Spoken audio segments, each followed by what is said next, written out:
je déclare ouvert l'Assemblée générale à ce BDPV du 18 juin 2022.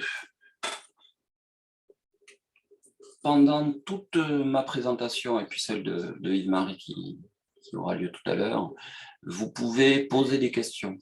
Il y a un bouton sur votre, soit sur votre ordinateur, soit sur votre tablette ou téléphone. Alors sur les tablettes ou téléphones, en règle générale, vous ne voyez pas les icônes, il faut appuyer un petit peu sur l'écran pour que les icônes apparaissent.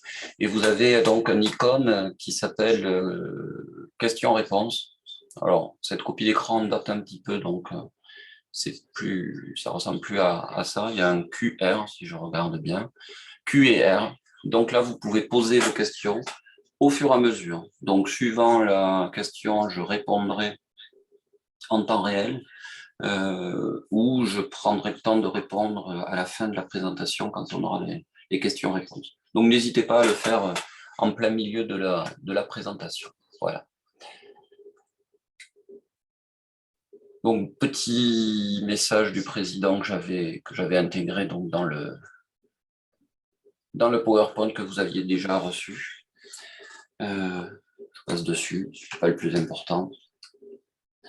Aujourd'hui, une AG qui respecte la structure des différentes AG avec cette introduction que je vais faire.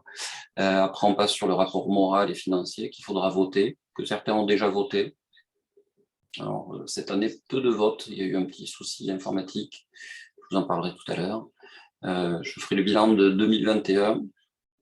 Pendant cette présentation 2021, Yves-Marie Saint-Drenant interviendra pour présenter la coopération co-BDPV et puis pour l'application BDA-PPV.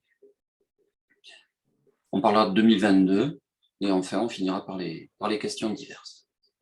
Donc merci à ceux qui ont pu venir. Alors on n'est pas beaucoup puisqu'à l'heure actuelle il n'y a que 12 personnes. D'habitude on atteint plutôt les 50. Je pense que les conditions de température sont pas bonnes pour rester devant un ordinateur. Donc, merci aux personnes qui sont présentes. Ça, vous l'avez déjà vu, puisque vous êtes connectés. Je vous rappelle que si vous n'avez pas voté, il faudra aller sur cette URL pour voter. Le vote du rapport moral, du rapport financier et puis de l'affectation du résultat 2021 aura lieu au cours de l'AG. Je laisserai quelques minutes. Ceci dit, étant donné qu'à l'heure actuelle, le quorum n'est pas atteint et je ne pense pas qu'on l'atteindra, il faudra sans doute faire une autre AG complémentaire pour voter les 3 points. Voilà. Le rapport moral. Donc en 2021,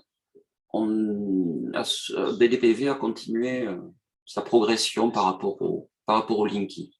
Donc pour rappel, le Linky permet d'avoir une récupération automatique des données de production à la journée principalement pour l'instant, mais aussi à la demi-heure. Alors je dis pour l'instant, c'est-à-dire que BDPV à l'heure actuelle récupère les deux. Il récupère les données horaires, demi-heure plutôt, les données demi-heure et les données journalières. Par contre, d'un point de vue affichage, il y a uniquement les données journalières qui sont disponibles sur BDPV. Pour l'affichage à la demi-heure, il faut des développements supplémentaires. Donc ça arrivera. L'important déjà, c'est que BDPV récupère ces informations tous les jours. Pour rappel, les données de la veille sont disponibles le matin vers 7 h du matin. Donc en gros, le matin vers 7 h du matin, BDPV récupère tous les compteurs, toutes les informations de production pour les stocker, pour vous envoyer le mail de production. Et vous verrez par rapport aux données de production horaires qu'au BDPV va permettre d'avoir une analyse de la production. Mais bon, je laisserai Yves-Marie le présenter. Cadastre solaire. Donc, si vous avez suivi les différentes AG, vous avez vu que BDPV avait en collaboration en partenariat plutôt avec le SICOVAL, qui est une communauté de communes de Haute-Garonne avait commencé un cadastre solaire qui permettait donc dans la région du Sicoval, sur les 36 communes du Sicoval, aux particuliers de pouvoir rechercher leur maison, délimiter le toit un peu plus précisément que ce qui était fait à la base sur les données cadastrales et avoir une estimation de production pour l'autoconsommation et pour le chauffe-eau solaire. Ce projet est mis en sommeil parce que, enfin, je vous l'avais déjà dit à l'AG précédente, mais il n'y a pas eu plus de nouvelles depuis. La partie espace info-énergie qui avant était gérée par le Sicoval et avec qui j'avais les contacts, s'est déplacée au département.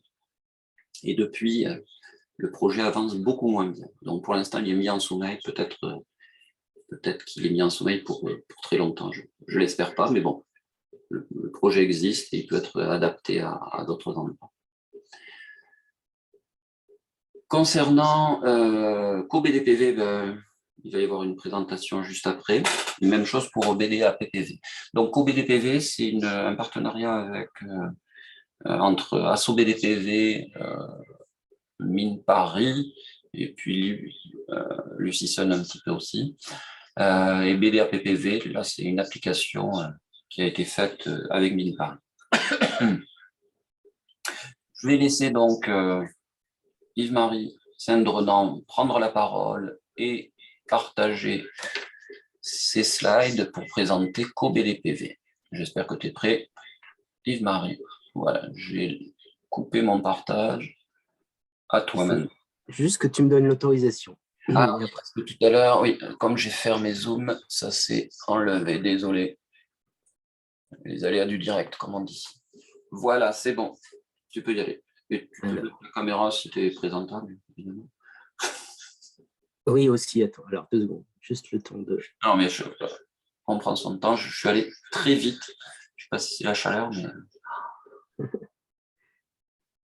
Tous mes ventilateurs sont ailleurs dans les chambres, donc... les chambres. C'est de mon fils. Voilà. Alors déjà, j'ai partagé mon écran. Et oui, puis... ça commence à arriver. Alors, je n'ai pas le droit de montrer ma vidéo non plus. Donc, si tu veux... tu peux me donner l'autorisation. Mais ça serait mieux pour qu'on te voit. Hein. Désolé. Exactement. J'ai l'habitude d'être tout seul, tu vois. Donc, alors, panéliste, c'est toi. Ah ben oui. Bon, alors en attendant que... Oui, voilà, commence. J'active ma caméra. Alors, peut-être déjà, pourquoi je suis là? Alors, donc moi, je m'appelle Yves-Marie Saint-Drenan. Ça fait, on va dire, je pense, 2 ans maintenant, David, qu'on travaille ensemble, grâce à Jonathan Leloup, qui nous a mis en relation et puis avec qui on a commencé à échanger pas mal de choses. Et c'est vrai que c'était super intéressant d'avoir des échanges avec Jonathan et David, et je me suis rendu compte que l'asso BDPV, ça permettait, en plus de donner une seconde vie à pas mal de travaux que j'avais fait par le passé, notamment dans la thèse que j'ai fait en Allemagne sur l'analyse de données de production photovoltaïque. Donc, c'est un des résultats de cette coopération que j'ai montré aujourd'hui. Alors, c'est vrai qu'on échange beaucoup avec David et qu'on a plein d'idées. Et là, ce qu'on voudrait vous montrer, c'est les premiers résultats de ces échanges. Alors, juste la vidéo. 30 secondes. Je n'arrive pas à trouver le réglage. Enfin, donc, je vais te nommer animateur. Peut-être que ça changera quelque chose. Mais j'espère que ça ne va pas te déconnecter. Voilà, sinon, il n'y a pas de souci non plus. Alors, donc, du coup, dans le cadre des échanges qu'on a régulièrement et de toutes les idées qu'on avait sur tout ce qu'on pourrait faire sur l'analyse des données, il y avait un sujet qui était porteur, c'est avec la mise à disposition de données Linky, de voir si on ne pouvait pas aller encore plus loin que ce qui était fait actuellement sur l'analyse de production. Donc là, j'ai essayé de représenter de manière un petit peu sommaire le concept de l'analyse. L'idée, c'est donc de prendre les données, pour l'instant, journalières de Linky et de voir si on pouvait détecter des anomalies. Alors, par anomalie, je vais détailler plus loin. Il y a deux choses très concrètes. Il y a un premier point, c'est toutes les pannes. Donc, je vais vous en montrer quelques-unes aujourd'hui, voir est-ce qu'on est capable de les détecter et est-ce qu'on est capable de les détecter rapidement. Donc, ça, c'est le premier point. Et le deuxième type d'anomalie qui nous intéresse aujourd'hui, c'est aussi tout ce qui est dégradation des panneaux. Alors, pour ça, donc, comme je disais, on va utiliser les données journalières Linky et on a besoin d'une référence. Et la référence, ça va être des données météorologiques. Alors, juste le temps. Voilà. Alors, le principe, c'est donc, comme je viens de le dire, de comparer des données Linky, des mesures journalières, avec des données météorologiques. Alors, deux types de données météorologiques. Je ne vais pas aller trop dans les détails, mais juste pour que vous compreniez. Donc, une première source d'information qui sont les données de rayonnement solaire. Donc là, on en utilise un qu'on collectait sur une base journalière avec David. Je vais revenir là-dessus. Donc on a une carte toutes les 15 minutes qu'on va venir collecter et puis intégrer dans la base de données. Et pour faire de la modélisation de productibles, on a aussi besoin de température. Pour la température, on va utiliser des données météorologiques. Donc, il y a des données qui sont de plus en plus en open source et on a choisi une référence qui fait à peu près l'unanimité en Europe, qui sont les données RA5. Voilà, donc à partir de ça, de manière vraiment très générale, je ne vais pas aller dans les détails, même si ce serait avec plaisir, mais on pourra peut-être en discuter plus longuement ensuite, c'est qu'on va croiser les données de production avec les données météorologiques pour évaluer les caractéristiques de l'installation, orientation, inclinaison, courbe de puissance, etc., etc. Et à partir de ces informations, on va être capable de générer une production théorique uniquement tenant compte des variations météorologiques. Donc ça nous donne une référence. Et si l'installation marche tout correctement, on devrait retomber sur cette référence modulo du coup les anomalies dont je parlais tout à l'heure, c'est-à-dire qu'on va avoir une déviation par rapport à cette courbe de référence quand on va avoir des pannes ou une dégradation des modules. Voilà, c'est comme ça qu'on va procéder. Donc, cette chaîne de traitement, elle a été déjà mise en place. Et ce qu'on fait, c'est que pour chacune des installations, on va venir générer un rapport qui nous permet de visualiser toutes les informations sur une installation donnée. Donc, pour toutes les installations, pour toutes les 2700 installations, on a fait un travail de synthèse. Alors, je ne vous cache pas qu'à l'origine, c'était beaucoup plus fouillis que ça. Il y avait des plots dans tous les sens. C'était difficilement digeste. Mais là, justement, ce qui est intéressant, c'est que David, il a été un petit peu réfréné les envies du chercheur pour essayer de faire quelque chose de digeste, on va dire, et le plus clair possible. Et du coup, on a convergé vers un rapport assez simple qui est censé représenter l'essentiel des informations de l'analyse qu'on fait.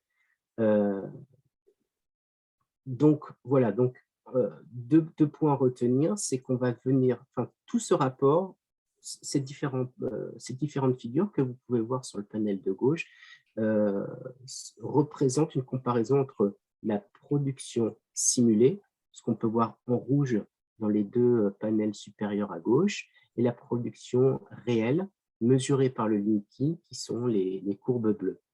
Et en fait, on va faire différentes représentations pour pouvoir vraiment comprendre dans le détail ce qui se passe pour une installation. Donc ici, c'est une installation qui marche très bien. Et puis maintenant, je vais vous présenter étape par étape le contenu de ce rapport. Alors la première chose, c'est qu'on regarde l'installation très bêtement parce que en fait, ça va nous permettre de voir plusieurs choses. Donc là, ce que j'ai fait, c'est que j'ai pris les images Google qu'on a généré dans le cadre de BDA-PPV, dont je vais parler plus tard. Et puis, on a représenté avec des lignes bleues l'orientation des panneaux. Alors ça, c'est important. Pourquoi? Parce que la simulation, elle va utiliser l'orientation des panneaux. Alors forcément, si l'orientation n'est pas bonne, ça va poser un problème pour la simulation et puis pour toute la chaîne de traitement en aval. Donc, c'est une première phase importante. Et puis, un deuxième point aussi qui est important, c'est que des fois, on a une géolocalisation des installations qui est erronée. Donc, on a beaucoup de bruit, on ne peut pas tirer grand-chose de l'analyse, tout simplement parce qu'on n'a pas les bonnes géolocalisations. Donc, ça nous permet de voir si là, la croix blanche tombe précisément sur les panneaux ou pas. Donc déjà, c'est une première information importante. Et puis, bien sûr, ça nous permet aussi de comprendre un petit peu ce qui se passe dans l'installation, s'il y a des ombrages, etc., etc. Donc ça, c'est un premier point important. Ensuite, ce que je montre dans ce deuxième plot, c'est la série temporelle hebdomadaire. Alors, donc, on peut voir, comme vous voyez, les barres bleues, c'est la production mesurée par l'INTI et le trait rouge, c'est la simulation. Donc, la première chose qu'on peut voir, c'est qu'il y a une très bonne adéquation entre les deux. Donc, ça veut dire qu'on est capable de mesurer de manière très, comment dire, enfin, correcte, on va dire, la production avec les données météorologiques. Donc, ça, c'est une très bonne chose. Et puis, alors, en fait, les données utilisées sont des données journalières. Ici, on donne une représentation hebdomadaire parce que ça permet une meilleure visibilité des résultats. Donc là, on voit tout de suite que l'installation marche plutôt bien, que la variabilité est très bien expliquée par les données météo. Donc, c'est assez clair sur cette base hebdomadaire. Dans ce deuxième plot, vous voyez du coup les données avec une résolution journalière. Donc là, on voit forcément que ça bouge beaucoup plus et que c'est moins lisible. Mais ceci dit, cette représentation journalière, même s'il est un peu moins visible, elle est quand même importante parce qu'elle permet déjà de voir s'il y a des choses qui ne vont pas. On va déjà pouvoir voir des pannes, des dégradations, ou alors des choses qu'on a vues récemment aussi, c'est que pour certaines installations, la puissance crête augmente au cours du temps, puisque peut-être il y a des modules qui ont été ajoutés, etc. etc.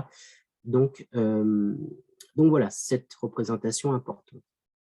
Et puis, voilà, là, la présentation que moi j'aime beaucoup, c'est le ratio entre la mesure et la simulation. En gros,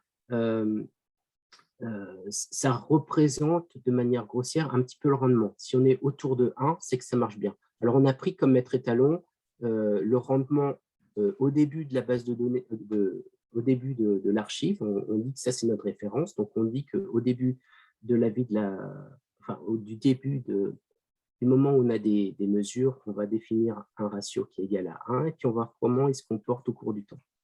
Alors, on voit que ces points, en fait, ils sont très bruités. Ça, c'est normal parce que les données météo ne sont pas parfaites, notre simulation n'est pas parfaite. C'est très difficile, je ne vous le cache pas, de faire ce genre d'analyse avec des données journalières parce qu'il y a plein de choses qu'on ne contrôle pas, notamment tout ce qui est ombrage, etc. Donc, c'est tout à fait normal que ce soit très, très, très bruité. Alors, pour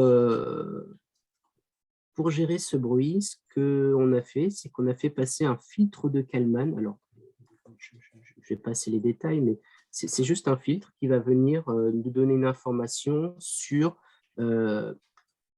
l'état de fonctionnement le plus probable, c'est la ligne rouge que vous pouvez distinguer sur ce plot, et son incertitude, c'est-à-dire c'est la surface orange, surface rose qui s'étale autour de la ligne rouge. Donc ça nous donne une information, ça va synthétiser ce nuage de points en une information qui va être exploitable par la suite.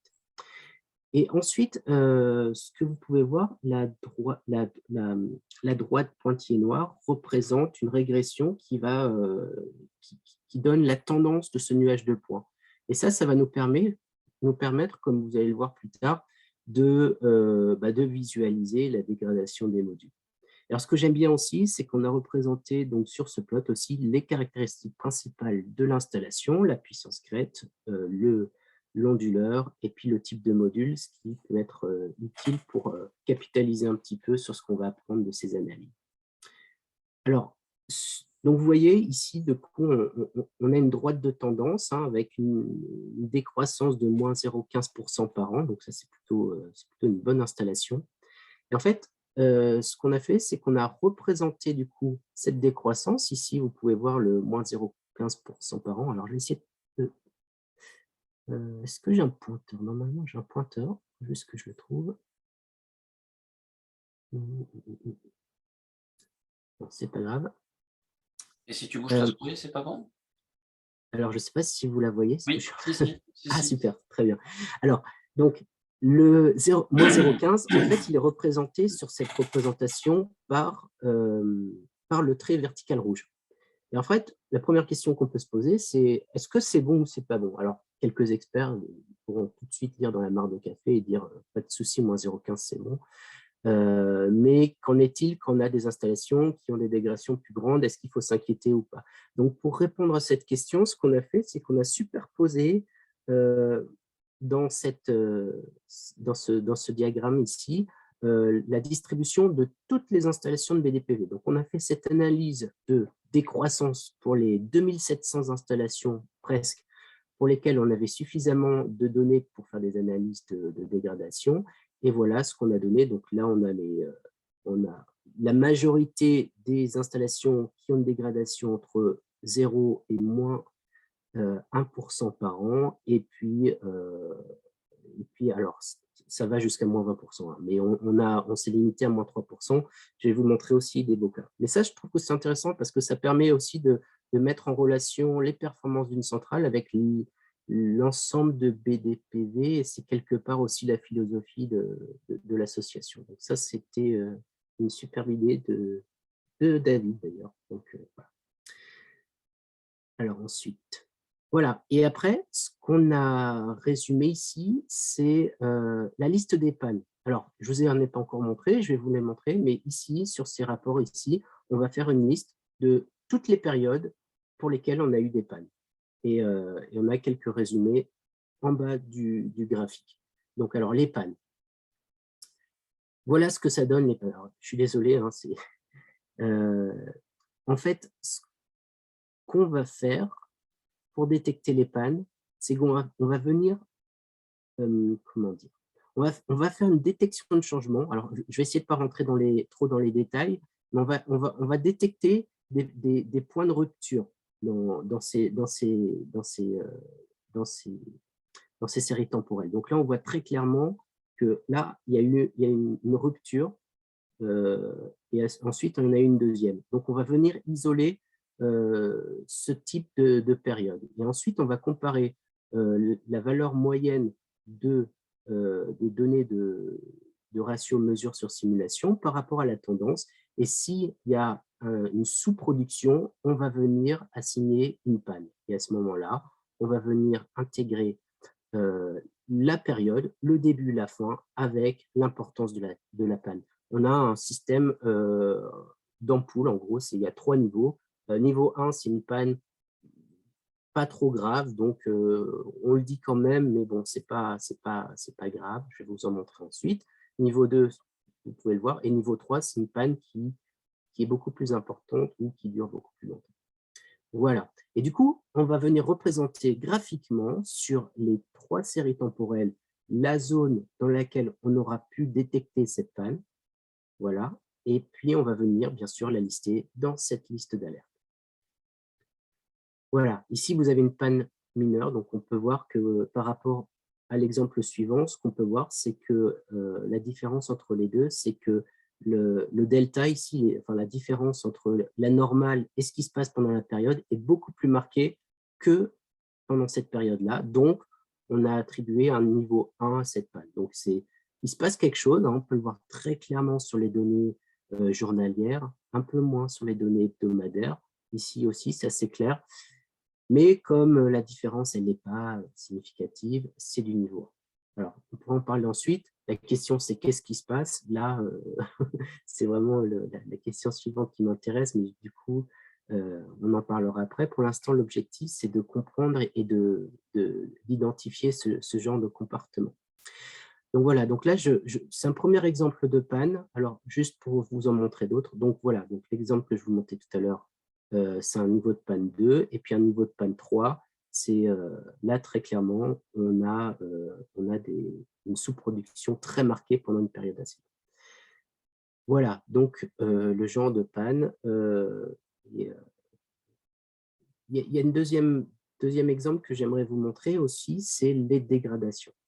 Donc ici, j'ai un exemple de dégradation. Donc on peut voir qu'on a trouvé une dégradation de moins 3,45% par an, ce qui est de manière significative supérieure à la dégradation moyenne qu'on trouve dans BDPV. Alors on voit sur ces analyses très bien cette dégradation. Alors c'est pas très marqué, hein, on a juste un peu plus de 2 ans de données, donc on n'a pas assez de recul pour le voir clairement. Malgré tout, on voit vraiment la pente de cette courbe de ratio qui tend à descendre progressivement. Donc, c'est assez marqué.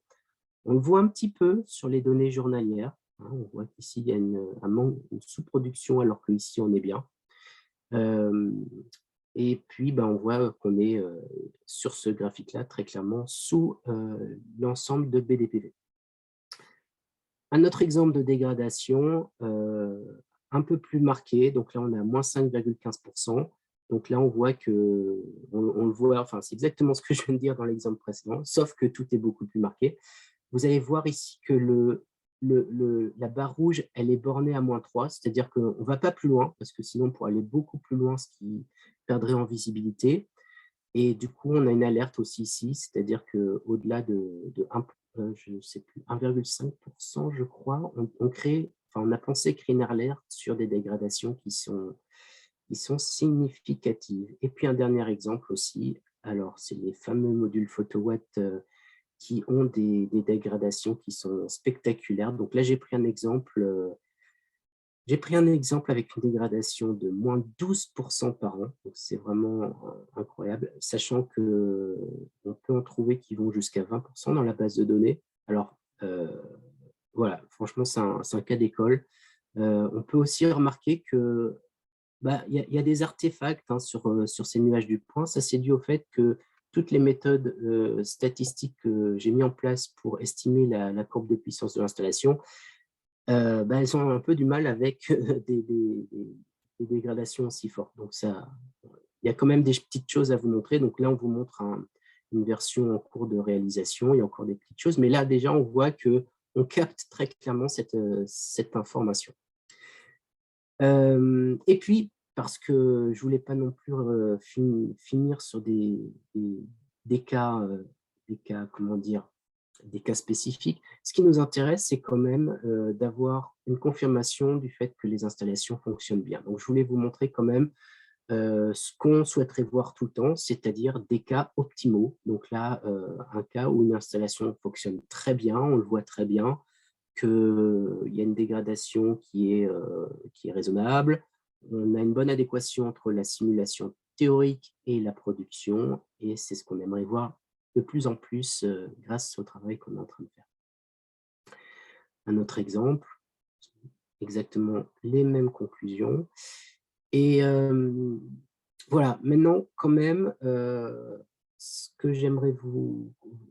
dont j'aimerais vous parler, c'est aussi quelques limitations qu'on connaît à l'analyse qu'on fait.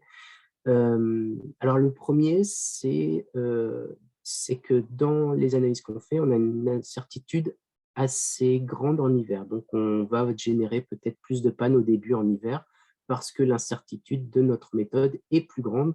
Alors, pourquoi? Parce que tous les ombrages sont importants et on n'a pas été capable de les filtrer parce qu'on travaille sur des données journalières, mais ça, on va peut-être en parler ensuite. Il y aura peut-être des méthodes pour y arriver.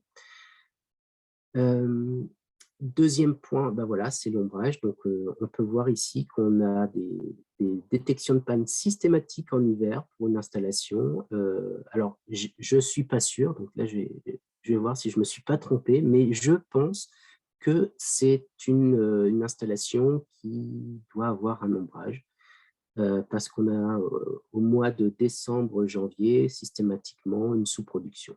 Et là, on fait des alertes, alors qu'en fait, il faudrait prendre de manière explicite en compte les ombrages. Alors là, tout de suite, on voit que sur cette image, on n'a pas été capable de pouvoir recouper avec la présence d'ombrage parce que la géolocalisation n'était pas assez précise pour pouvoir vraiment ben, valider cette hypothèse, voire éventuellement essayer de la corriger, parce qu'on a de plus en plus d'informations qui nous permettraient maintenant de tenir compte de l'ombrage dans ces analyses de production. Alors, on a aussi des cas dans lesquels, en fait, on n'a pas un message très clair au niveau de l'adéquation entre mesure et simulation. C'est extrêmement bruité. Alors, premier regard, c'est assez surprenant, ça sort vraiment du lot. Et en fait, ce dont on se rend compte, c'est que c'est des installations pour lesquelles, je pense, la géolocalisation est erronée. Alors là, très clairement, on tombe au milieu d'une forêt dans laquelle il n'y a pas d'installation, mais je pense que voilà, elle est très erronée, ce qui fait que on n'a pas on n'utilise pas les bonnes données météo pour faire l'analyse de performance. Forcément, un point très important, c'est qu'il nous faut suffisamment de données pour faire l'analyse. Donc, ce que je ne vous ai pas dit, c'est qu'actuellement, l'analyse elle est faite sur 3-4 ans de données déjà anciennes, de 2020 à 2021.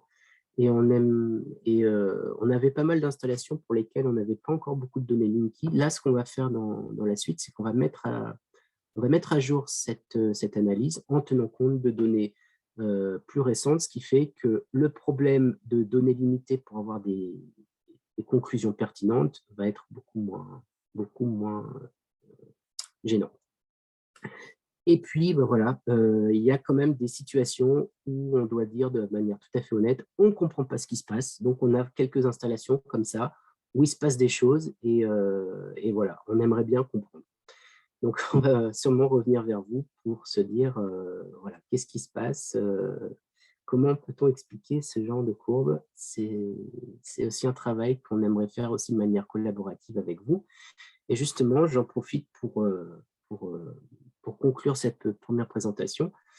Donc, la première chose, c'est que ce que je vous ai présenté aujourd'hui, c'est une première analyse. Donc, on a quand même pas mal bossé dessus avec David, mais on voit encore plein de potentiel d'amélioration. Malgré tout, les premiers résultats sont encourageants et on sait ce qu'il faut faire pour que ça aille mieux. Comme je viens de le dire, on est en train de préparer une deuxième phase d'analyse en intégrant des données météorologiques plus récentes et puis on va essayer de faire en sorte que ce type d'analyse puisse être fait en continu. Alors, on connaît les limitations de cette analyse. Ce qu'on a bien identifié dans cette première analyse, c'est que pour nous, pour que ça marche bien, c'est fondamental d'avoir une très bonne géolocalisation et des informations sur l'orientation des panneaux qui soient vraiment fiables, ce qui est en général le cas, je peux quand même le souligner. Alors, maintenant qu'on commence à avoir un outil qui est intéressant, avec David, on est en train de réfléchir à la manière dont on va pouvoir le mettre à disposition. Et on est en train de réfléchir à la manière dont on va procéder pour faire une transition, un biseau entre le prototype, là, qui ressemble plus à un Tamagotchi qu'un outil professionnel, et quelque chose qui pourra vous servir sans vous envoyer des fausses alarmes tout le temps. Et on va essayer d'y aller de manière progressive en d'abord filtrant nous-mêmes les retours de cette analyse pour essayer de comprendre, pour vraiment familiariser et au fur et à mesure le déployer de manière générale. Voilà. Et comme je disais, nous, ce qui nous intéresse aussi, c'est d'échanger avec vous et c'est pour ça qu'on va aussi travailler au fur et à mesure sur la compréhension des phénomènes qu'on va observer. Donc, vous risquez de recevoir bientôt des mails de David, de moi, pour vous alerter sur des comportements particuliers et voir comment est-ce qu'on peut les expliquer. Voilà, merci beaucoup. Et si vous avez des questions, je serais vraiment intéressé d'y répondre. Tu peux départager ta présentation, comme ça. Ah ben non. Non, je pensais qu'on allait te voir en même temps que moi, mais... Ah si, ça y est. Donc déjà, merci pour la présentation. C'est vrai que ça donne envie et que c'est toujours bien de voir que ça a avancé. J'en profite pour te remercier pour tout ce travail. C'est la première fois qu'on va faire un usage aussi concret des données BDPV et surtout qui vont déboucher non pas sur une analyse ou une publication, mais sur une fonction dans BDPV qui, à mon sens, n'a jamais été... le niveau de précision dans l'analyse, surtout pour des particuliers, n'a jamais été fait. Oui, il y a eu des questions. Je les ai notées même et j'ai répondu à certaines, mais je vais te poser d'autres questions aussi. Déjà, la majorité des installations fonctionnent bien. Oui, ah oui, tout à fait. Ouais. C'est ce qu'on peut dire, que le photovoltaïque fonctionne bien et il y a malheureusement des problèmes et c'est pour ça qu'il faut faire des analyses, mais la plupart fonctionnent bien. Oui, donc je confirme qu'on a déjà contacté, je crois, une cinquantaine d'utilisateurs BDPV pour avoir leur retour, mais là c'était vraiment artisanal. C'est-à-dire qu'en fait, Yves-Marie générait plein d'images, moi je regardais et je me disais, bon, ça, c'est pas normal. Je demandais à Yves-Marie qui me disait, bah oui, hop, et je contactais les personnes. Ça nous a un petit peu aidé justement pour voir des problèmes d'ombrage, des problèmes de géolocalisation. Certaines, je crois me souvenir, on était sur une maison alors que la vraie maison était à 300 mètres. Donc, oui. ça aussi, il y a quelques problèmes. Quelqu'un a posé une question sur l'aide sur l'ombrage. Oui. Alors, c'est un petit... je ne veux pas dévoiler ce que tu vas faire par rapport à BDAPPV, mais en fait, par rapport à ce qui a été fait dans BDAPPV, on demandera peut-être à des personnes, enfin, peut-être à tous d'ailleurs, on n'est pas encore clair là-dessus, de préciser vraiment où est leur maison et où sont leurs panneaux sur leur toiture. Mais ça, tu en reparleras. Bon, il y a déjà plein de personnes qui demandent quand est-ce que ce sera en production. En production, je ne sais pas encore, mais comme dit Yves-Marie, peut-être pas dans l'été, parce qu'il faut aussi qu'on se repose, mais en tout cas, d'ici la fin de l'année, on va commencer à être un peu plus proactif. On va refaire des analyses avec des nouvelles données météo. Et donc, on va vous prévenir. Et la question que justement, à laquelle je ne sais pas répondre, il y en a deux. La première, c'est au bout de combien de jours ou de semaines on pourra prévenir qu'il y a une erreur. On considère que la personne a 1 an ou 2 de données, parce qu'il en faut quand même. À un jour X, il y a 4 panneaux ou 5 panneaux qui sont cassés, ou 10% ou 20%. C'est quoi? C'est 1 jour? C'est 5 jours? Ça, c'est une bonne question, en fait. Je ne pourrais pas y répondre parce que ça dépend de plein de choses. Si ça se passe en été, quand il y a du beau ciel clair, qu'il n'y a pas d'ombrage, etc., on va avoir vraiment, on va être capable, je pense, de détecter la panne assez rapidement. Si ça se passe en hiver, où l'incertitude des données météo et les ombrages jouent un rôle, ça va être un peu plus long. Et puis, ça dépend de la qualité de la géolocalisation, de plein de choses en fait. Donc, c'est assez difficile d'y répondre comme ça de manière directe. Moi, ce que je voyais, c'est le travail qu'on fait quelque part. Il est organisé en 2 temps. Dans un premier temps, ce qu'on essaye de faire, c'est de faire une rétrospective, c'est-à-dire un diagnostic de ce qui s'est passé au cours des 3 dernières années, 3, 4, on va voir. Déjà, de manière à avoir un retour, et puis ça va nous permettre de comprendre plein de choses. Et une fois qu'on aura compris ces choses, en fait, ce que je n'ai pas dit, c'est qu'il y a plein de paramètres à régler. Et c'est ce qu'on est en train de faire avec David pour éviter les fausses alarmes, etc., etc. Et tant qu'on n'a pas fait ça, c'est difficile de voir à quelle vitesse on peut détecter une panne, mais c'est vraiment l'étape suivante, en fait. Et là, pour le faire, il faut faire ce travail de diagnostic. Et je pense que peut-être l'année prochaine, on pourra faire sur quelques cas d'essai une méthode comme ça en ligne qui permet de faire les alertes le plus vite possible. Pour l'instant, on se concentre, et c'est déjà beaucoup de travail sur la partie rétrospective, un diagnostic, on va dire, statique, et la partie dynamique plus tard. D'accord. Mais après, de toute façon, ça ne sera pas des mois après l'installation, le Ah non, projet. non, non. Ah non, Voilà. non, non, non, non, tout état de cause, non, non, pas du tout. Non, non. Et je pense que ce qu'il faut faire, ce serait, voilà, il faudrait prendre un peu de temps, identifier quelques cas intéressants et voir et faire quelques exemples, enfin quelques tests pour voir euh, au bout de combien de temps on est capable, enfin, a posteriori, si on connaît qu'il y a une panne, on pourrait faire un test comme ça pour voir à quelle vitesse on aurait pu la détecter.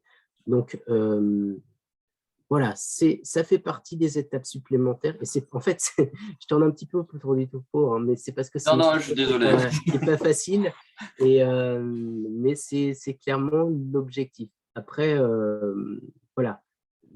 Un autre point aussi, c'est que le fait qu'on travaille avec des données journalières, ça ne simplifie pas le travail. Peut-être un jour, avec des données à la 30 minutes, ça permettra d'aller encore plus vite et de manière encore plus robuste.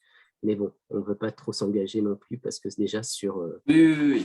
Après, globalement, déjà, on récupère les données de production le lendemain et les données de météo, je ne sais plus quand. le, La température, je crois alors, que c'est 5 jours après. alors, la température, c'est 5 jours après, puisque c'est des réanalyses. Ah, Il y a ouais. des solutions pour le faire presque en ligne, voire même en prévision. Et pour le rayonnement, c'est ce qu'on fait. On pourrait le faire en direct, mais on le fait à la fin de la journée. Oui, voilà. Non, mais Ouais. en gros, les données de production et d'ensoleillement, on les a le lendemain. La température, on a 5 jours.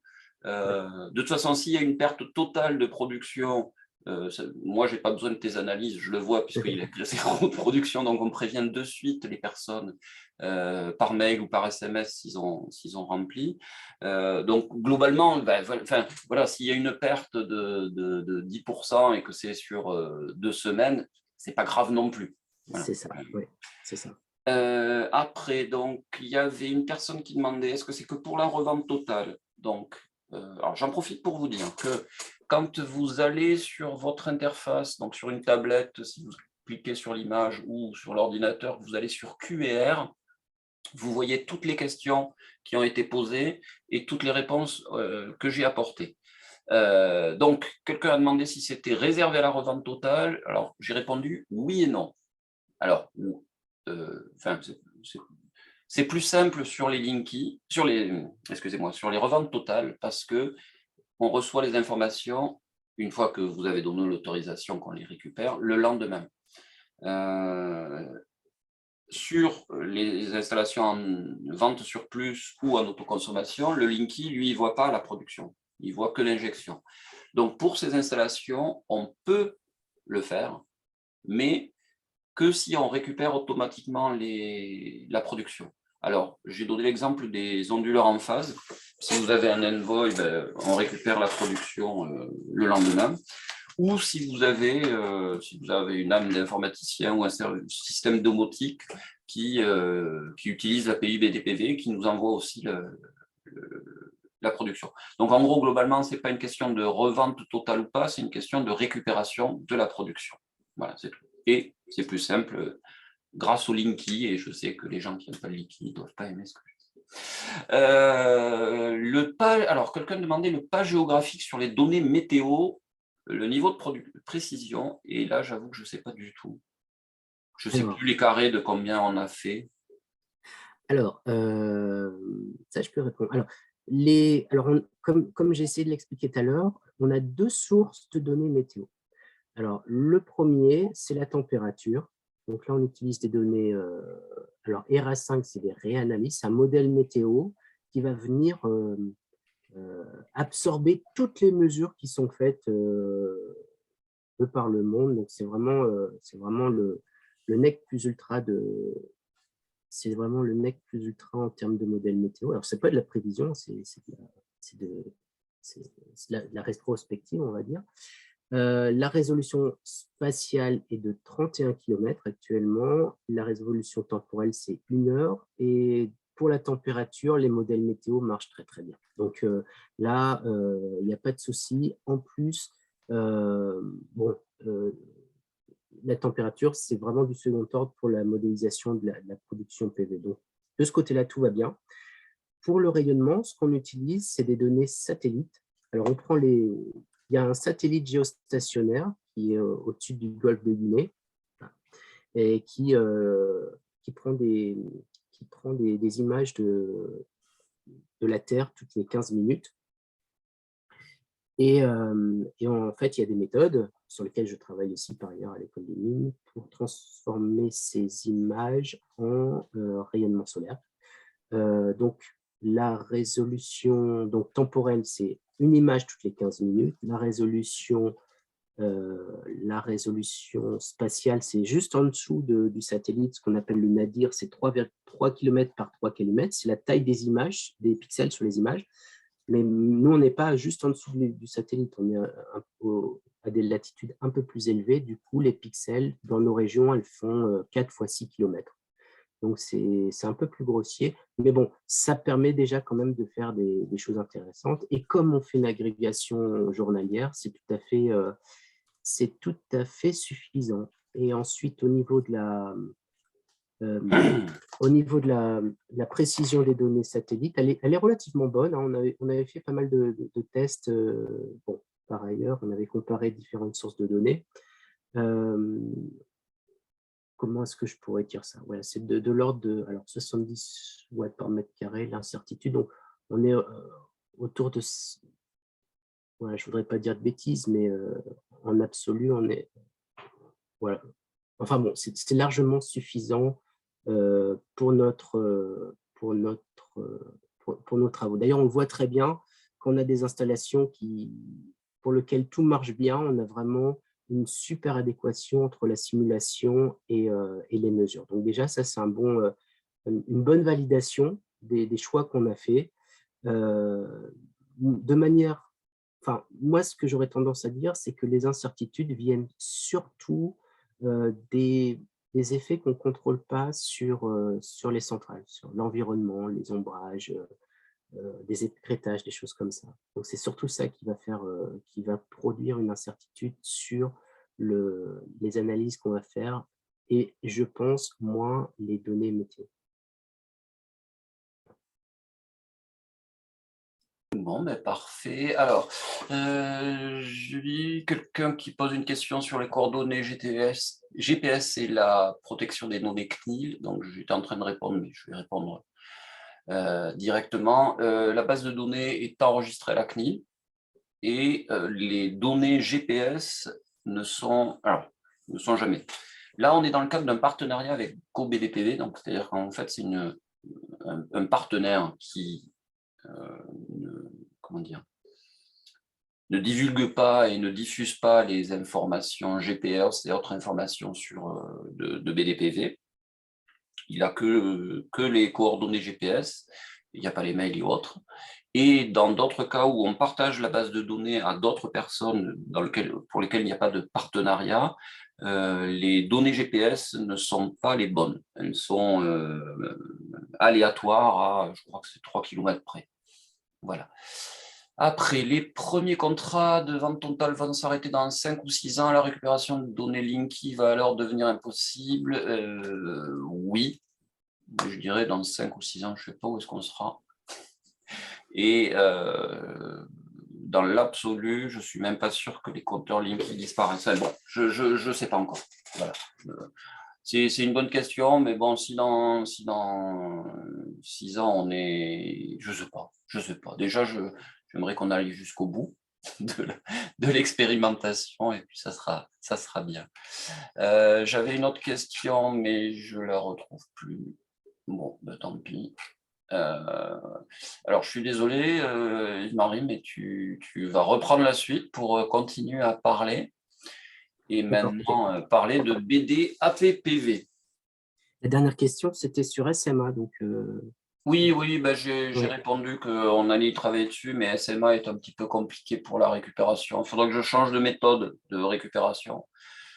Il y a d'autres travails à côté, quoi, on va dire.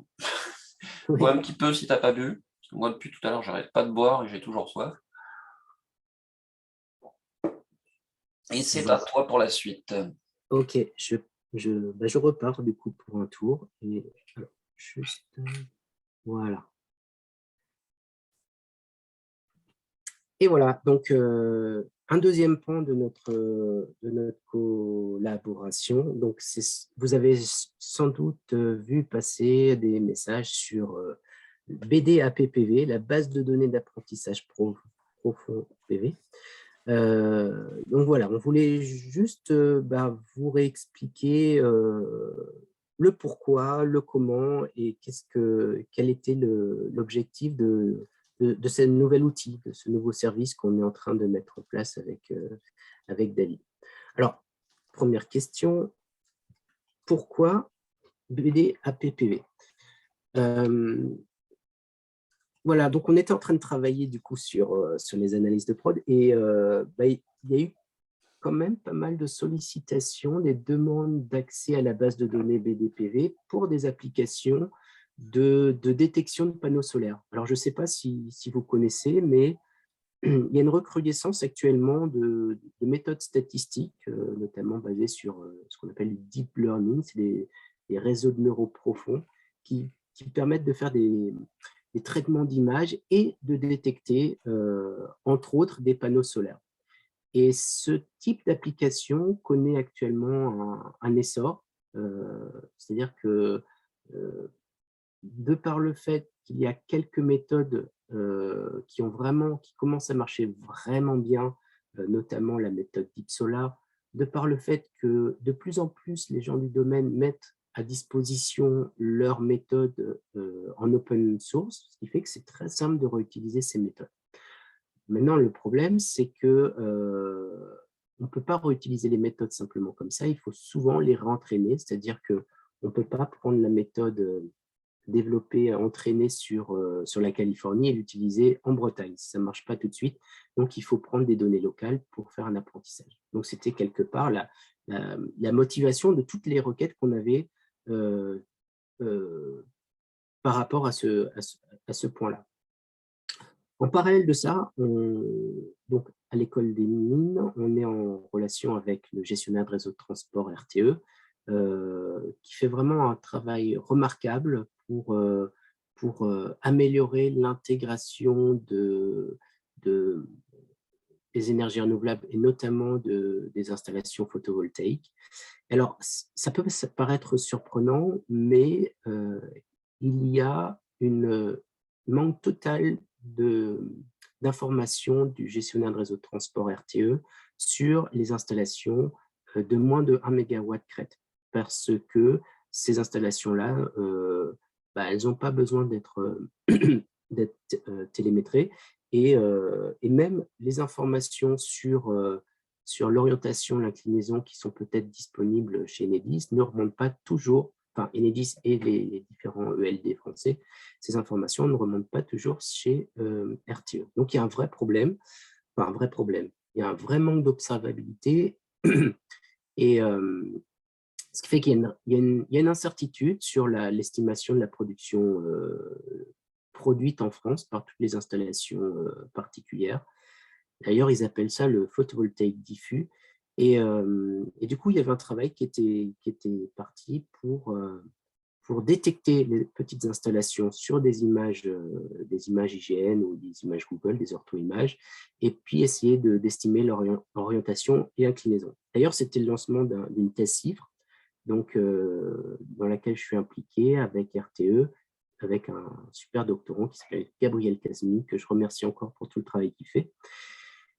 Et donc Gabriel, donc dans sa thèse, l'objectif c'était avec des orthoimages de détecter des installations PV. Donc nous aussi on avait ce besoin-là d'utiliser des images aériennes pour détecter des panneaux photovoltaïques. Donc ce dont on s'est rendu compte, c'est que la base de données BDPV, elle était vraiment idéale pour faire ce travail de détection. Pourquoi? Parce qu'elle est très exhaustive, elle est vraiment exhaustive, et en plus, on a vraiment beaucoup d'informations fiables sur les installations photovoltaïques.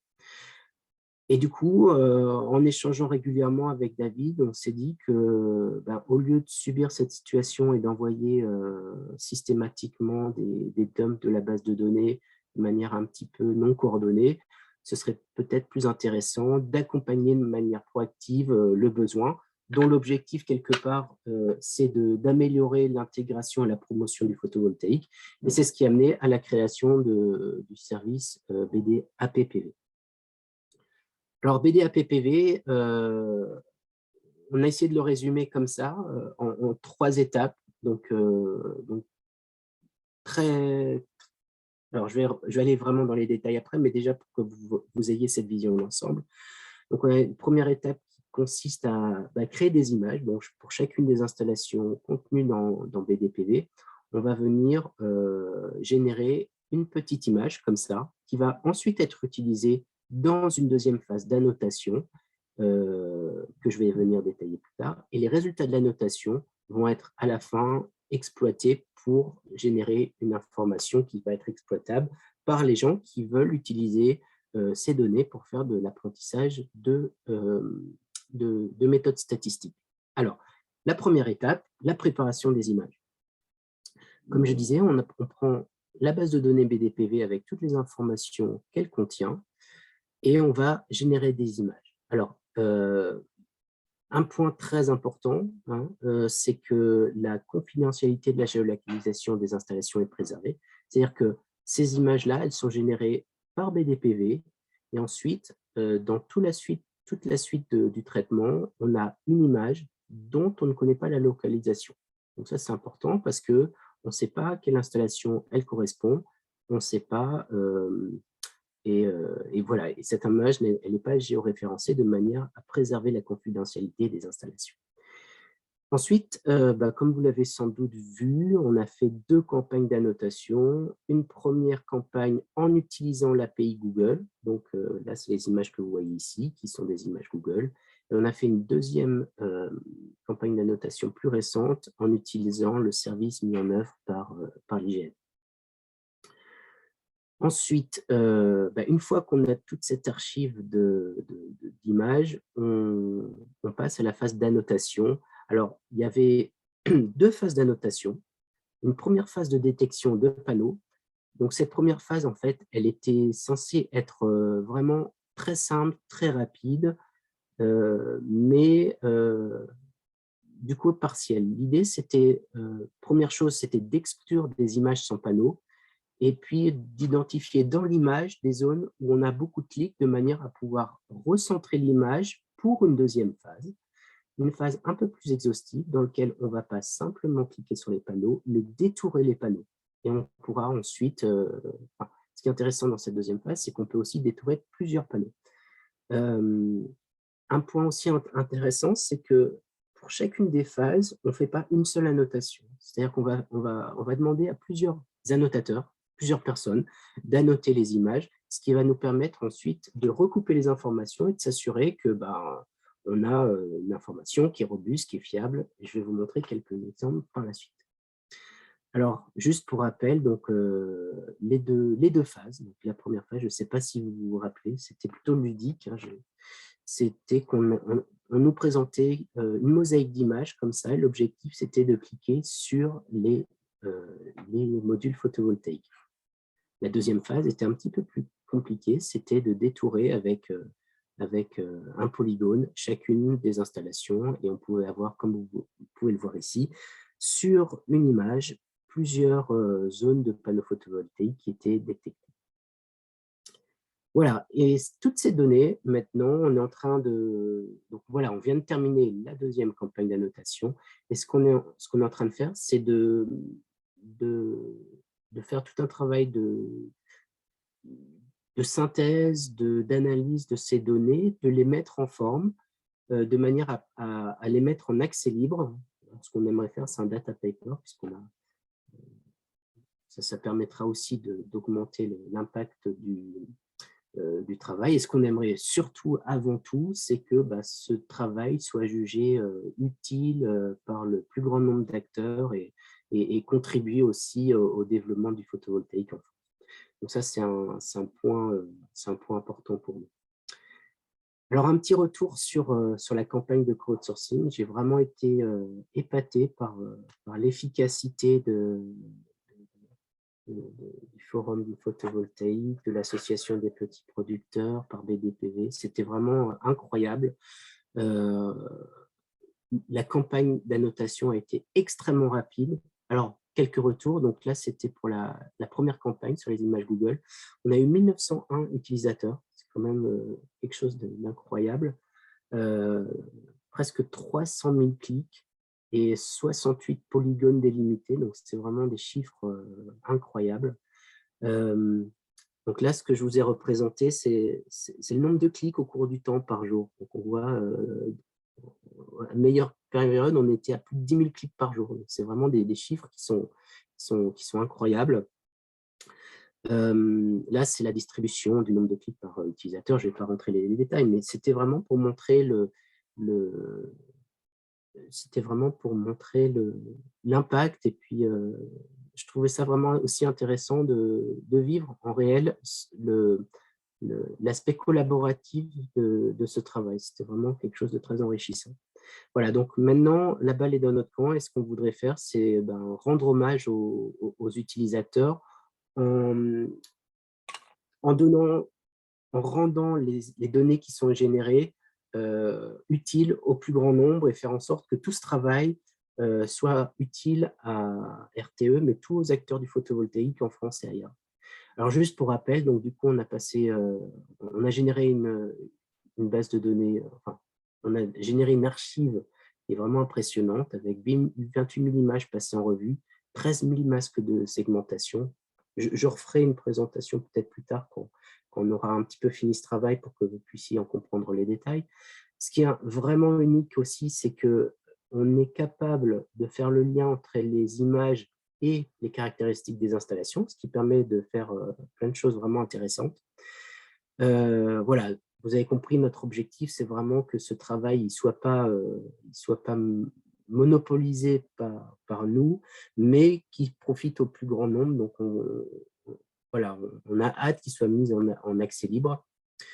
Mais déjà, ce travail, il alimente une thèse, donc la thèse de Gabriel, et un stage CRTE. Donc, on voit que ça crée déjà de l'activité. Pour la suite, on réfléchit aussi sur le fait de renouveler de manière plus ou moins régulière ce type de travaux. Alors, on veut aller jusqu'au bout du travail déjà, aller jusqu'au papier, mettre en place les données épurées dans un format propre, tout comme il faut, déjà pour finaliser ça. Et puis ensuite, attendre les retours pour voir s'il y a un intérêt, si ça peut être utile au plus grand nombre. Par contre, par rapport à ce que je disais précédemment, c'est que quelque part, en faisant ce travail sur BDAPPV et CoBDPV, quelque part, on voyait qu'il y avait des interactions et que le travail, voilà, le fait de faire ce détourage d'installation, si on pouvait le faire vraiment pour les installations qui sont dans le BDPV, pour lesquelles on a des données Linky, ça permettrait de faire plein de choses, de s'assurer que la géolocalisation est propre, de pouvoir déjà commencer à mieux gérer les ombrages, etc. etc. Donc, je pense qu'il y a aussi des synergies à faire un pont entre les deux actions que je viens de présenter. Et actuellement, on est en train de réfléchir avec David sur la manière dont on va faire laquelle on va faire ça de manière la plus simple et légère possible pour tout le monde, mais je pense vraiment qu'il y a des belles synergies à trouver. Et en tout cas, je tenais vraiment à finir cette présentation avec un grand merci aux contributeurs. C'était vraiment un travail extrêmement enrichissant et intéressant. Donc, encore un grand merci à tous pour votre contribution. Et si vous avez des questions, ce sera avec grand plaisir. Je vais arrêter ma présentation. Eh bien, merci beaucoup en tout cas. Alors, il y a eu des questions, plutôt des remarques, comme quoi en fait RTE voulait utiliser BDPV BDAPPV pour retrouver les installations non déclarées, les installations pirates. Alors, d'un certain côté, alors je vais te laisser répondre, mais d'un certain côté, j'aurais tendance à dire oui, puisqu'ils essayent d'avoir un panel, c'est ce que tu mets dans ton premier slide, où ils essayent d'avoir une vision plus claire des installations. Après, est-ce que c'est un but punitif? Est-ce que c'est un but de faire payer quelque chose ou autre? J'en suis pas sûr. Je pense que, mais bon, je te laisse répondre. Tout à fait. C'est une remarque importante. Et je comprends en fait cette remarque, sachant que il y avait un travail vraiment similaire qui a été fait il y a quelques années, justement avec le même type d'outil pour détecter des piscines et justement pour envoyer des contrôleurs. Donc c'est tout à fait pertinent et justifié comme question. Alors là, je vais peut-être sortir de ma zone de confort, mais je vais quand même tester. J'ai quand même essayé une réponse, c'est que donc RTE, c'est pas. Alors, ce qu'il faut comprendre, c'est qu'il y a du coup donc EDF, Enedis et les ELD voilà, qui vont collecter les informations sur les installations photovoltaïques, mais c'est pas RTE qui coordonne ce genre d'action. L'objectif d'RTE, c'est vraiment uniquement de s'occuper de l'équilibre offre-demande. Donc, en gros, ce qui est important pour RTE, c'est que à chacun des moments de la journée, à chacune des minutes, tout ce qui est produit soit en équilibre avec tout ce qui est consommé. Sinon, la fréquence varie et c'est le début des ennuis. C'est simplement ça. Et en fait, le problème qu'ils ont, c'est qu'ils n'ont pas ces informations sur les installations. Je veux dire, la communication passe déjà très mal entre Enedis, les ELD et RTE. Donc,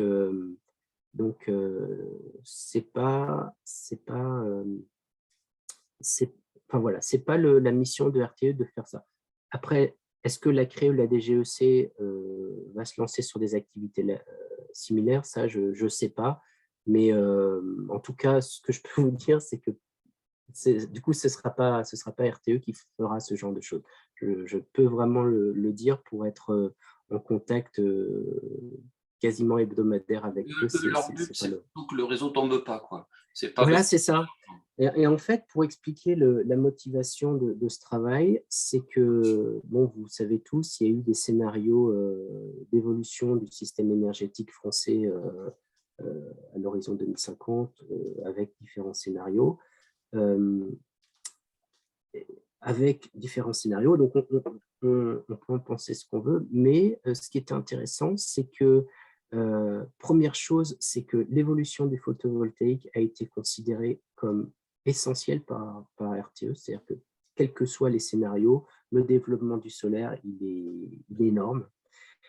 En interne, chez RTE, par contre, ce dont ils se sont rendus compte, c'est qu'il y a une incertitude énorme sur les petites installations. Et ils s'attendent à ce que le nombre de petites installations explose dans le futur, notamment avec le prix de l'électricité qui va augmenter et puis les avantages de l'autoconsommation.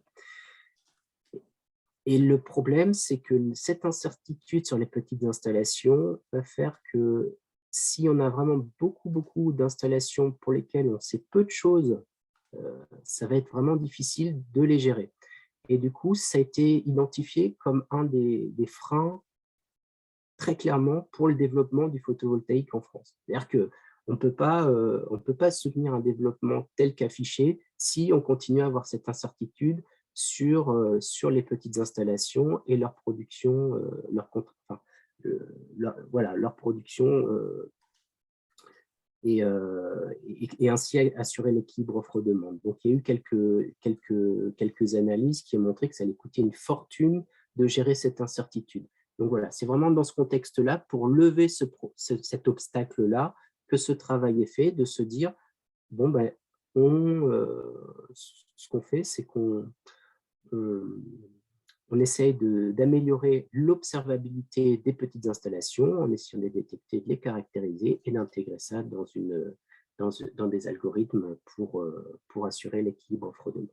Bon, Non, ouais, non, je non, rentre dans les détails, mais c'est mais important parce que c'est vrai que nous, on essaye de contribuer à cette transition et c'est des verrous importants. Euh, c'est- les objectifs, enfin, faut qu'ils soient clairs parce que sinon, c'est vrai que on n'avance pas. Donc, après, il y a pas mal de registres qui sont faits. Alors, je sais qu'il y a les communautés de communes qui en font, les départements, même la DGEC qui, je pense, commence à y penser. Mais voilà, je prends cette question et puis je vais essayer peut-être de, euh, de, alors, de collecter plus d'informations pour les justement, prochaines fois parce que c'est vrai qu'elle est importante. Ouais. par rapport à toutes les questions que je vois arriver, enfin, auxquelles j'ai répondu en privé parce que je préférais qu'on en parle, il y a beaucoup de gens qui disent ouais, mais on remplit des tas de papiers chez Enedis, il y a une injection, le Linky doit l'avoir, etc. Alors, quand je vois Enedis et leur maîtrise de l'informatique, je ne suis pas certain qu'ils récupèrent toutes les informations et qu'ils les utilisent à bon escient. Croyez-moi, c'est compliqué. Et Enedis, c'est pas des informaticiens. Et après, c'est ce qu'a dit Yves-Marie. C'est pas parce que l'information est à un endroit et qu'on documente bien les micro-installations ou autres que l'information est diffusée comme il faut. Outre les problèmes de RGPD, enfin de protection des données, je pense qu'il n'y a pas de flux très clair. Enfin, je pense qu'il n'y a même pas de flux entre Enedis et RTE pour dire voilà, on a eu tant de déclarations. On l'a vu pendant un temps, Enedis a eu du mal à avoir les informations sur les installations en production, en vente totale, alors qu'ils ont installé les compteurs. Il faut quand même aller jusque-là. Donc, EDF-OA, ils n'ont jamais envoyé un fichier et Enedis, même en interne, ils ont du mal à récupérer des infos. Donc, je pense que c'est vraiment... ça semble absurde de devoir passer par des images satellites pour trouver où sont les installations. J'avoue. Mais le monde, il n'est pas comme dans les films où on trouve tout comme facilement en 3 clics souris. Voilà. Alors, juste pour... en fait, donc j'ai passé 10 ans en Allemagne avant, sur les mêmes thématiques. La situation était exactement la même. Et de mes échanges avec d'autres partenaires européens, c'est pas qu'un problème français, ce lien entre le gestionnaire de réseau de distribution et le gestionnaire de réseau de transport. Et en effet, tu l'as très bien résumé, David, et tu le vis parce que toi, tu es aussi en contact avec Enedis. Mais ouais, c'est un problème qui est général et ça semble absurde et fou, mais c'est vraiment un problème. Donc voilà, c'est ce qui motive tout ça. Bon. Mais en tout cas, merci pour ta présentation. Du coup, la G, elle est beaucoup plus longue que d'habitude, mais tant mieux. Non, non, mais c'est pas de problème. Hein, je dirais, d'habitude, on est sur du statutaire, j'aurais tendance à dire. Là, pour une fois où on peut présenter quelque chose qui est super intéressant et autres, voilà, bon, on dépassera peut-être sur midi, mais je vais essayer d'accélérer parce que vous allez voir on a déjà tout raconté un petit peu. Par rapport au bilan des adhésions, donc, vous voyez, ça se tasse un petit peu, et j'aurais tendance à dire que c'est même un petit peu effrayant au niveau, parce que vous n'avez pas les chiffres sur 2022, moi je commence à les avoir sur 2022. Les gens mettent leurs sous ailleurs, ce que je comprends tout à fait. Je préfère qu'ils achètent du pain et de l'eau et à manger plutôt que payer une adhésion, même si peut-être que on est dans une certaine catégorie de personnes qui ont du photovoltaïque et que tous n'ont pas des problèmes. Mais bon, voilà, c'est en train vraiment j'ai pas les chiffres, je vous avoue, je n'ai pas regardé les chiffres, mais quand je vois le montant des adhésions ou des soutiens qui arrivent sur Hello SO, on est vraiment à un très, très, très net recul, du style 2 à 3 fois moins de personnes. Mais bon, pas grave. Enfin, pas grave, si c'est grave, mais il y a pire dans la vie. Donc, ça se tasse. J'espère qu'avec toutes les fonctions et analyses qu'on va apporter, il y aura beaucoup de monde qui se diront tiens, il faut quand même venir sur BDPV. Le rapport moral, je vous l'ai présenté sur le bilan des actions. Pour 2022, on a déjà commencé à vous en parler. C'est ça la problématique de faire une AG en juin, c'est-à-dire que la récupération des données horaires, je pense que ça doit être un petit peu petit pour vous, donc je grossis. Le bilan des actions, donc on les a vus. Pour 2022, je reviendrai tout à l'heure de suite, mais j'y reviendrai tout à l'heure dessus. Mais on en a déjà dit une partie. On est en train de récupérer les données horaires. Vous avez déjà reçu un sondage sur le consentement, parce que je m'aperçois toujours que tous les gens qui pourraient avoir un lien pourraient envoyer la production vers BTPV ne le font pas, pour différentes raisons. En 2022, l'objectif, c'était de créer des tutoriaux pour justement aider les gens à faire cette création de comptes Enedis, de faire la liaison avec BDPV pour récupérer la production, et puis pour monter les analyses qui sont disponibles. Je dirais clairement qu'il y a du retard là-dessus. On est encore sur l'analyse qui est disponible, mais je pense que c'est ça qui est le plus important. Co-BDPV, premières analyses de données, vous les avez vues. Et même chose pour BDAPPV. Voilà. Je reviens un peu mieux. Donc, on va passer au vote. Pour ceux qui n'ont pas voté, le but, c'est d'approuver ce rapport moral. Comme je vous disais, à l'heure actuelle, il y a très peu de... On est à 8%, alors qu'on devrait être à un quart, donc à 25%. Donc, les votes d'aujourd'hui, faites-les quand même, hein, il faut. Mais il faudra refaire une AG pour ça. D'ailleurs, j'en profite pour partager un autre écran. Tchoc. Il faudrait que je le trouve, mais je ne le vois pas. Si, voilà. Voilà, c'est celui-là. Hop, mince. Donc, pour que les délibérations de cette Assemblée générale soient valides, il faut qu'il y ait un quart des adhérents qui participent ou qui aient voté. Donc là, pour l'instant, on est à 8%, donc on est largement en dessous. Si le quorum n'est pas atteint, ce qui va être le cas, l'Assemblée générale sera de nouveau convoquée dans 15 jours et on pourra délibérer quel que soit le nombre de présents ou de participants. Donc, vous allez recevoir bientôt bientôt, il va falloir que je le fasse, tout ce qu'il faut pour cette nouvelle AG qui sera expéditive puisqu'on n'aura qu'à voter à main levée, on va dire. J'en profite pour regarder les questions. Quelle est l'évolution du nombre de comptes BDPV actifs production renseignés périodiquement? C'est Yves, Yves qui pose, qui est toujours dans les chiffres, c'est toujours lui qui pose ces questions. Je ne les ai pas là sous la main, je n'ai pas regardé. Dès que j'ai ça, je l'enverrai, puis j'essaierai de le mettre. Donc, le vote est en cours. Il y a eu un peu plus de votes, mais on en est loin. Donc, je clôt ce vote et on va passer au rapport financier. Donc, le rapport financier par rapport aux dépenses, c'est bizarre, voilà. Les revenus, donc, cette année sont un petit peu en baisse. Vous avez vu, la courbe se tasse un petit peu. Les dépenses ont augmenté par contre. On a un besoin de stockage pour justement BDAPPV et pour les analyses.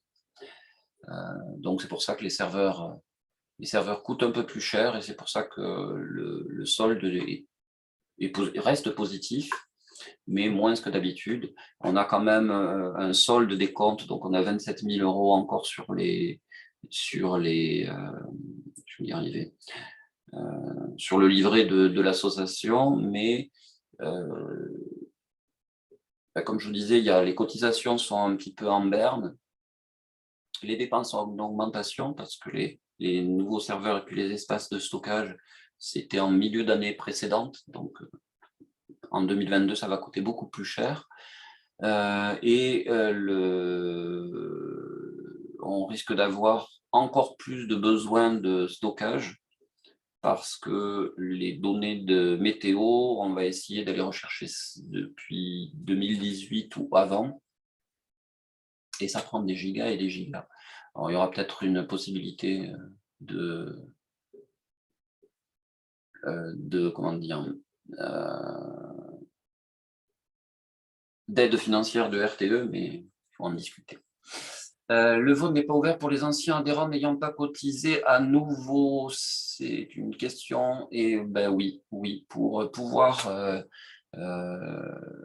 participer à l'AG, donc tout le monde peut participer à l'AG, tous les adhérents et les soutiens. Par contre, pour pouvoir voter et avoir le droit de vote, il faut avoir cotisé à nouveau ou fait un soutien dans l'année précédente. C'est normalement, enfin c'est pas normalement, c'est expliqué dans les mails que vous recevez au fur et à mesure, c'est pour ça que vous n'avez peut-être pas pu voter.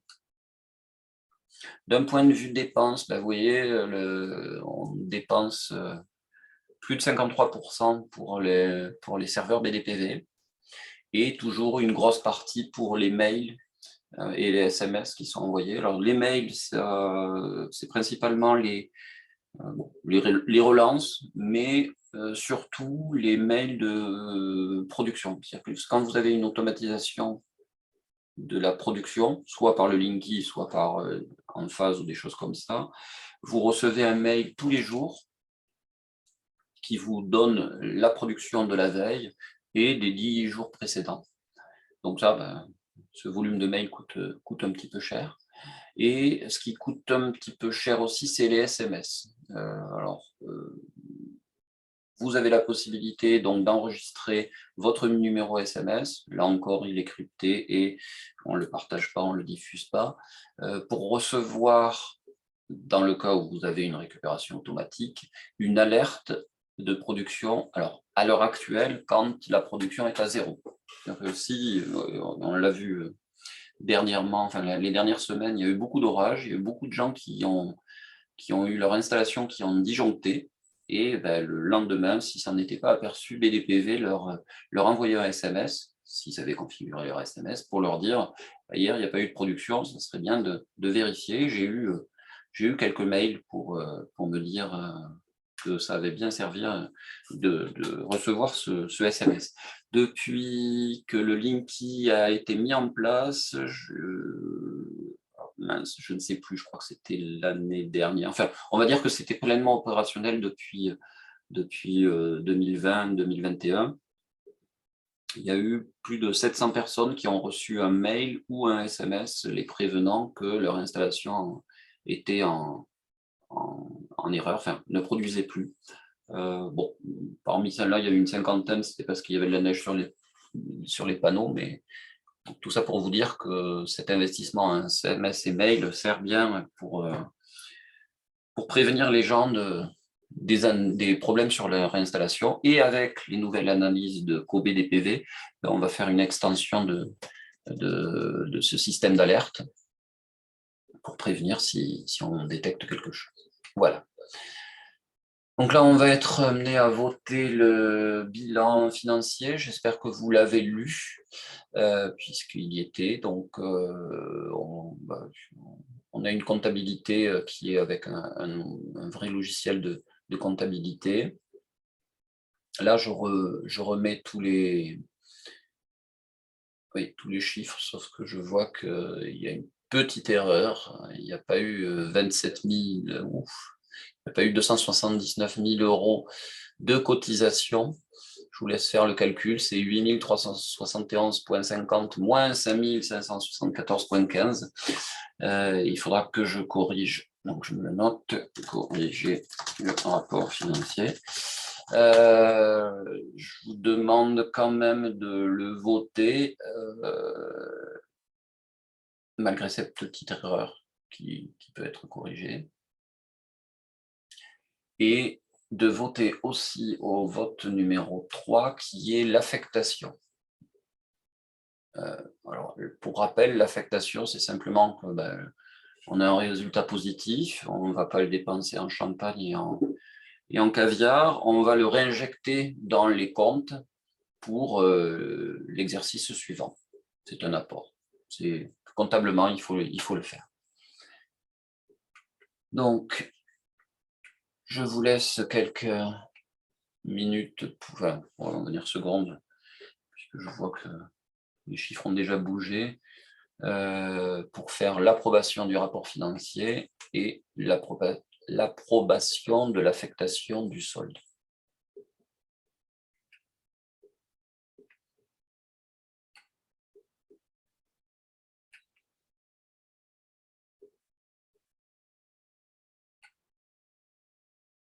J'ai personne qui se...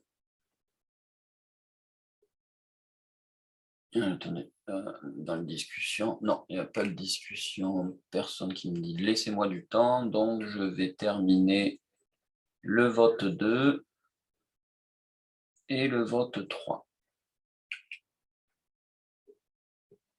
Voilà, on n'a jamais eu des résultats aussi pauvres.